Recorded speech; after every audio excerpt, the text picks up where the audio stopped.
안녕하세요. 월간조선 정혜연입니다. 안녕하십니까. 월간조선 최우석 기자입니다. 이번 시간에는 저번 시간에 이정현 전 대표죠. 박근혜 전 대통령의 측근 인터뷰를 이제 정혜연 기자가 해서 우리 독자님들이 많은 이제 조회를 해주셨는데요. 그와 관련해서 좀 얘기를 나눠볼 겁니다.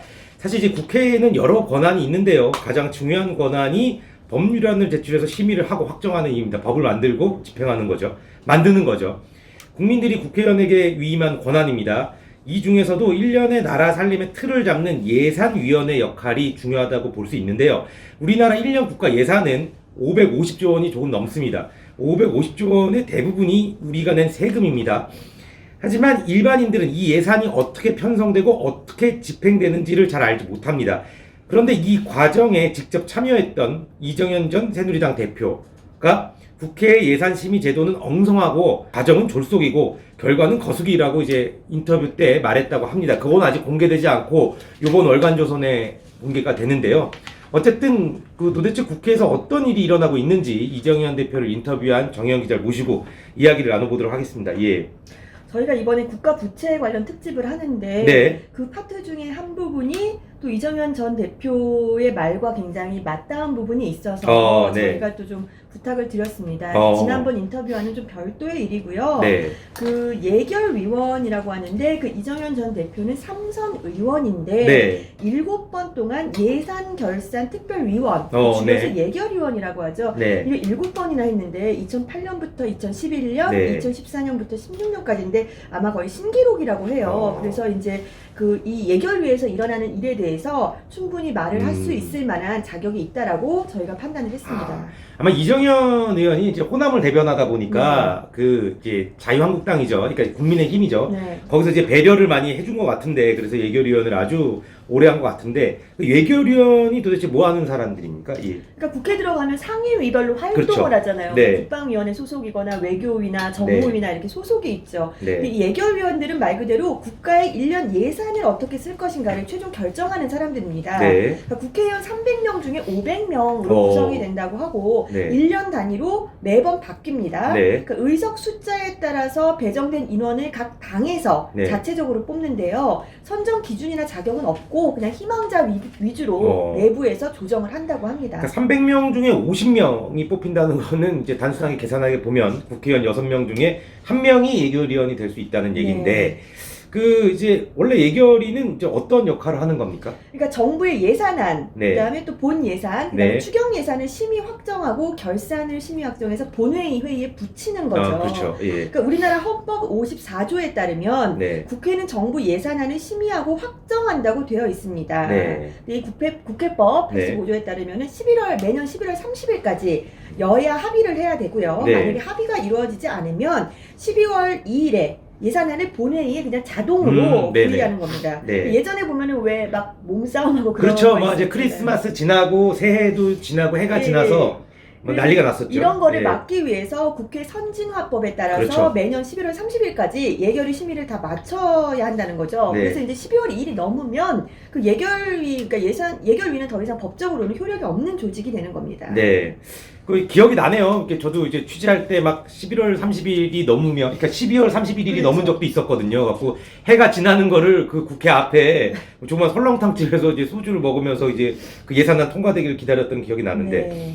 근데 이제 예결위가 회의를 굉장히 자주 하고 있는 것으로 네. 알고 있습니다. 무엇을 위한 회의를 하는 그러니까 겁니까? 우선 예결위에서는 먼저 종합정책 질의를 하고 네. 또 경제와 비경제 분야로 나눠서 구별 심의를 한다고 해요. 네. 그래서 예결위 전체 심의가 끝나면 그 소위 개수조정위원회라고 그렇죠. 해서 네. 15명 이내로 이제 꾸려서 소위원회가 또 심의를 합니다. 네. 그 과정은 뭐냐면 이제 각 상임위 전문가들이 분석한 자료가 의원들에게 제공돼서 굉장히 좀 더 이렇게 좀 밀도 있게 네. 좀 이제 예산 심의를 하는 거죠. 네. 그렇게 되는 겁니다. 그게 아까 전에 말씀하셨듯이 이 소위 개수조정위원회 네. 거기에 이제 들어가 있는 사람들이 소위 말해서 이제 실세라고 실세죠. 하거든요. 예, 거기서 이제 숫자를 다 조정하는 겁니다. 어디에 얼마 하고 어디에 얼마 하고 막 이렇게 앉아서 뭐 예전에는 주판 갖다 놓고 했다 그러는데 뭐 요즘엔 그렇지는 않을 것이고 어쨌든 굉장히 이제 타이트한 절차를 거쳐서 이제 예산이 이제 운영되고 이제 예산안이 이제 만들어지고 있는데 그 예산 집행이 중복되거나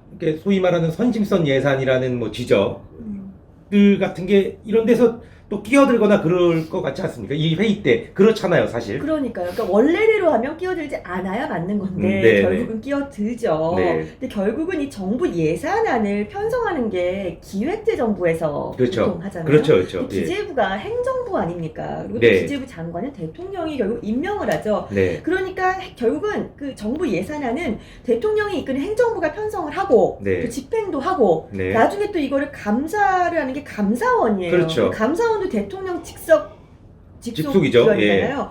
그래서 이정현 의원이 이제 예결위원 7번 한 경험에서 얘기를 하자면 네. 국회 그 시민은 네. 그냥 들러리고 허상이고 뭐 아무것도 없고 결국은 1년 나라의 예산은 네. 대통령 마음대로 음. 정확히 따지면 대통령이 임명한 행정부와 또 나중에 돈을 쓰고 난 다음에 또 감사를 하는 감사원도 다 직속 조직이니까 네. 결국 대통령 마음대로 된다라고 말을 하더라고요. 그러니까 우선 이 일정을 보면 매년 네. 9월 1일에 정기국회가 시작이 되잖아요. 네.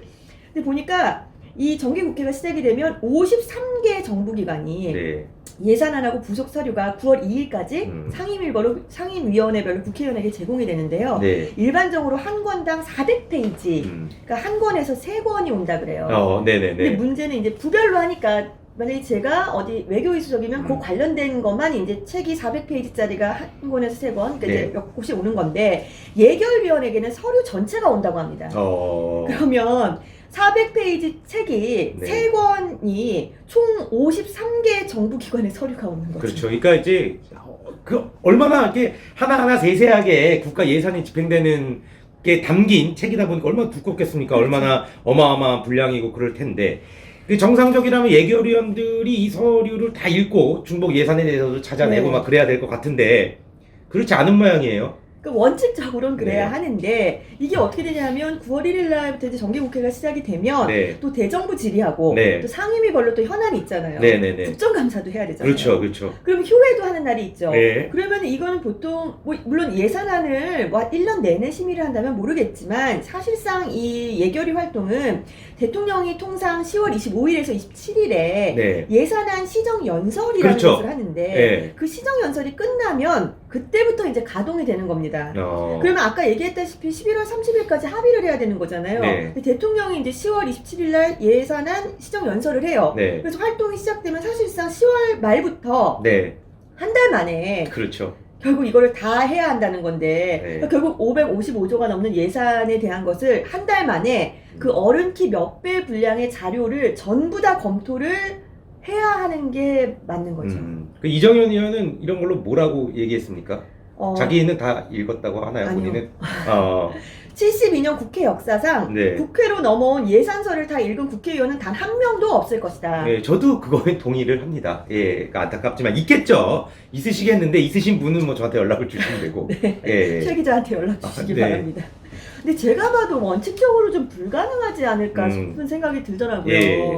이거 사실 뭐 1년 한다고 쳐도 사실은 정말 맘 잡고 앉아서 무슨 시험 공부하다시피 네. 하면 모를까. 그 이정현 대표 얘기로는 아마 기재부 장관이 네. 국회의원이 돼서 똑같이 그 자기가 그거를 받았다고 하면 네. 예산안 책자를 보고 문제점을 찾을 수 없다. 이건 뭐 만화책이라도 그 기간 동안 읽을 수도 없다라고 네. 하는데요. 그렇죠. 또 이제 예결위가 어쨌거나 한 달 동안 활동을 합니다. 네. 그런데 질의를 해야 되잖아요. 네. 이것도 시간도 이것도 너무 웃긴 게 주 질의 시간이 10분, 네. 보충 질의 5분, 추가 질의 3분 네. 하면은 끝나요. 네. 이것도 예산 관련 질의가 아니겠죠? 그렇죠. 뭐 이게 예결위 심사 때는 네. 이제 각 모든 장관들이 다 오기 때문에 문제가 있는 장관한테는 그 그렇죠. 문제가 있는 장관의 이슈를 그러니까 예를 들어 정말 개인적인 것들. 그렇죠. 뭐 거기에 추미애 장관이 나온다면 그것도 또 더 거기 아들 예. 군 휴가 특혜 의혹에 대한 그렇죠. 질문을 하고 뭐 그럴 수 그렇죠. 있겠죠. 예. 그러니까 뭐 예산 관련 질의를 할 시간이 있겠습니까? 네. 또 그래서 이제 그렇게 50명이 하다 보면 또 당에서 아니 너무 좀 잘 일이 안 된다. 그래서 네. 보통 이제 통상 또 15명쯤 소위원회를 또 구성한다고 해요. 네. 이제 그 개수조정위원회. 네. 근데 문제는 며칠 동안은 그러니까 이정현 대표 얘기에 따르면 며칠 동안은 굉장히 잘 된대요. 네. 그리고 특히 이제 뭐 예산 감액은 더 좀 증액보다 더 많이 좀 네. 예민할 수 있어요. 왜냐면 예산을 깎는 거니까. 그렇죠. 그러면 이제 막 진지하게 하다가 이제 예산을 줄일 때가 되면 정부와 여당이 다음에 논의를 하자. 이러고 또 이제 미룬답니다. 네네네. 그러면 또 넘어가는 거죠. 그러니까 이게 계속 이제 본인들이 늘려야 되고 지켜야 될 예산이 있고 저기서는 막아야 될 예산이 있고 저기서도 꼭 지켜야 될 예산이 그렇죠. 있으니까 아무래도 그런 논의가 길어지고 이렇게 시간만 슬슬 흘러가게 되겠네요. 네, 예. 그렇죠. 그러니까 이제 전체 예산안을 한 번씩 읽는 거 일독이라고 하더라고요. 네. 그냥 한 번씩 읽고 나면 한 달이 다 간다. 그러니까 물리적으로 심도 깊은 논의 이런 거는 거의 불가능하다.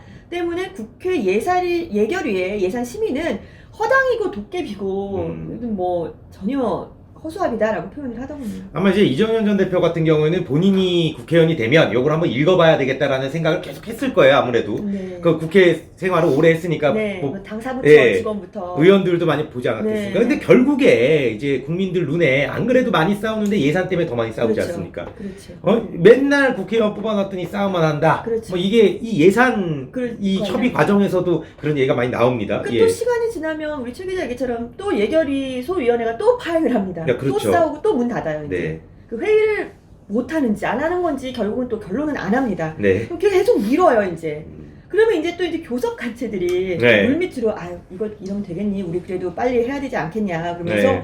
또 소소위라는 그렇죠. 소소위를 만들죠. 규정에도 없는 없는. 협의체를 또 구성해요. 그 소소위는 소위 안에 또 소소위를 만든다는 겁니다. 또 소수만 해갖고. 예. 그러니까 말이 이게 간사간 협의지. 그러니까 네. 교섭단체 간에 이제 물밑 관행 거리 이제 기구잖아요. 네. 그러면 거기서 이제 실사들이 뭐 쪽지 넘어와서 쪽지 그렇죠, 예산, 그렇죠. 뭐 네. 예산 증액, 뭐 아주 그다음에 뭐 지역구 예산 챙기기, 뭐 아주 네. 협상들이 아주 난무를 하는 거죠. 예. 이정현 대표는 어떻게 표현했냐면 법을 만드는 국회에서 네. 법과 원칙이 사정없이 무너지는 순간이다. 라고 표현을 했습니다. 네.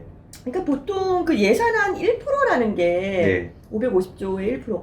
근데 그 1% 조정이 정말 어렵다고 해요. 그렇겠죠. 네, 아무래도. 그렇기 때문에 결국은 그 이제 경험해본 바에 따르면 결국 돌고 돌아서 뭐 증액을 하네, 감액을 하네 뭐 하다가 결국은 돌고 돌아서 정부가 원래 내놨던 안대로 된다. 결국 똔똔이로 끝난다. 네. 그런 얘기를 하더라고요. 그 이제 정현 기자 얘기를 들어보면 그 이정현 대표가 이제 포대가리 예산이라고 뭐 네. 이렇게 저도 이제 처음 듣는 얘기인데 그런 얘기를 그런 용어를 썼는데 이 포대가리 예산이라는 게 뭡니까? 네, 저도 처음 들었는데 네. 그 예전에 왜 원조 받는 나라들이 네. 원조 물자가 이렇게 포대에 담겨서 들어오잖아요. 근데 네. 이제 마침 자기네 나라에서 직접 한 것처럼 자기네 나라 로고가 찍힌 예를 들어 네. 뭐 물자가 찍힌 거를 이제 포대에다가 이렇게 넣어가지고 네. 그걸 이제 나눠주잖아요. 그럼 음. 국민들 입장에서는 이게 원조가 온 문자인지 모르고 네. 우리 정부가 이렇게 해주잖아 이렇게 됐잖아요. 음. 근데 이런 거 같은 비슷한 건데 네. 예를 들어서 그 벌써 앞선 정부에서 다 하기로 했어요. 네.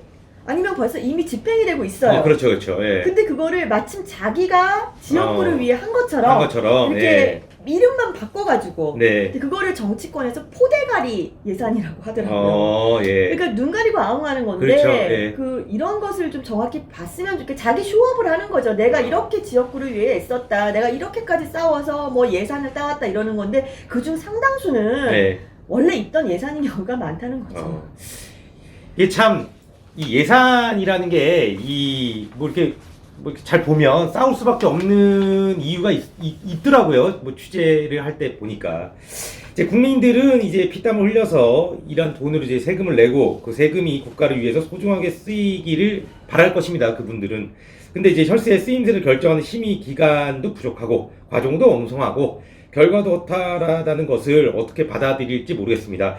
더구나 방만한 예산 편성이나 낭비에 대해서 책임을 지는 이가 없다는 현실이 씁쓸할 뿐입니다. 우리 이정현 의원을 잘 알지만 왜 이정현 의원이 이 얘기를 왜 지금 해줬는지 모르겠네요. 그 박근혜 정부 때 해줬어도 그때 좀 고쳤으면 또 좋지 않았을까라는 생각이 듭니다. 네. 이번 시간 여기서 마치도록 하겠습니다. 감사합니다.